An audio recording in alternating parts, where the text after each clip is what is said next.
Read in 1 Chronicles chapter 3 in the King James Version. Now these were the sons of David, which were born unto him in Hebron. The firstborn Amnon of Ahinoam, the Jezreelitess. The second Daniel of Abigail, the Carmelitess. The third Absalom, the son of Maacah, the daughter of Talmai, king of Geshur. The fourth Adonijah, the son of Higgith.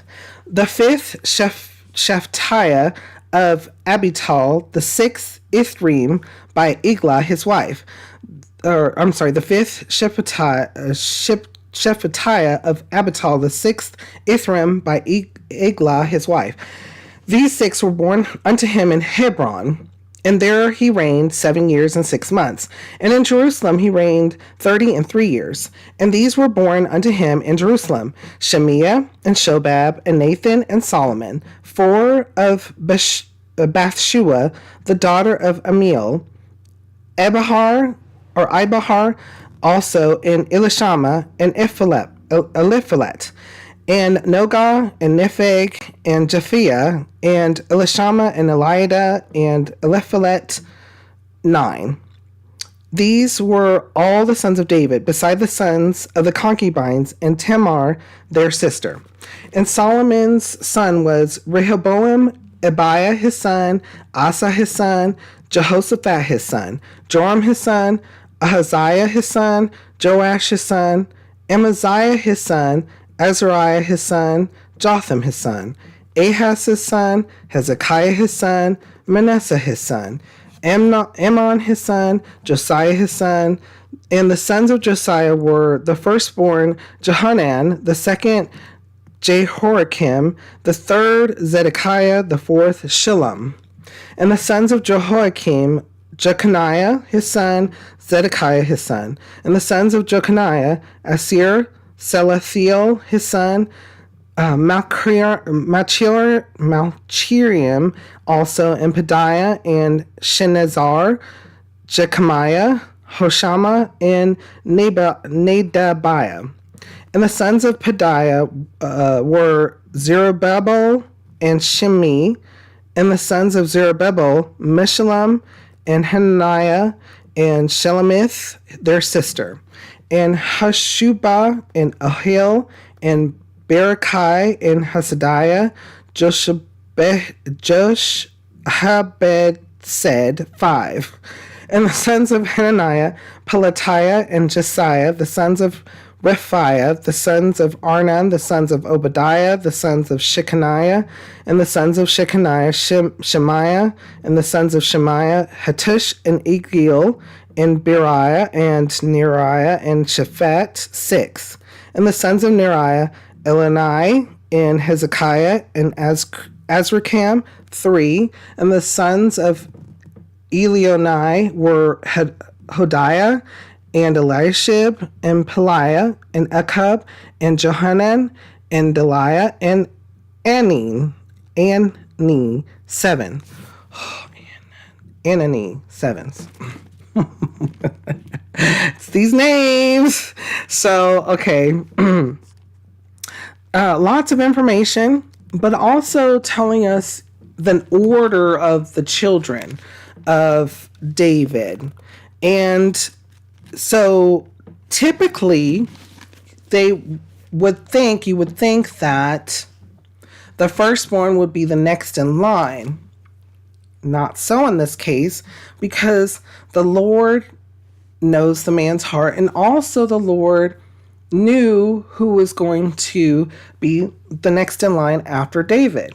And that was his son Solomon. In verse 5, and these were born unto him in Jerusalem. So remember, they had to take over the Jebusite city in order to conquer it. And David ends up conquering it. That's why they were in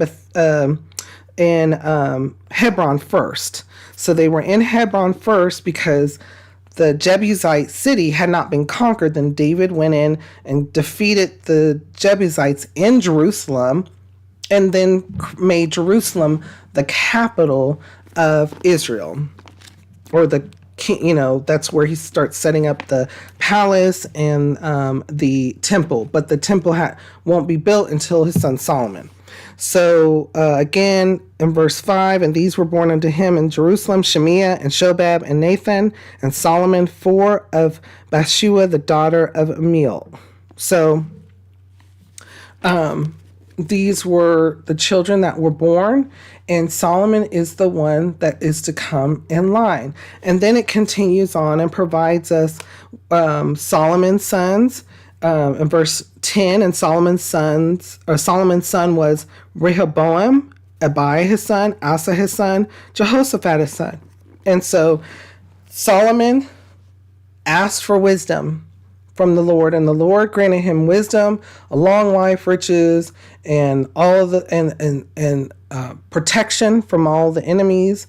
And so Solomon, we're going to read more when we get to his 2 books, Proverbs and he also has things in Psalm as well, but Proverbs and Ecclesiastes.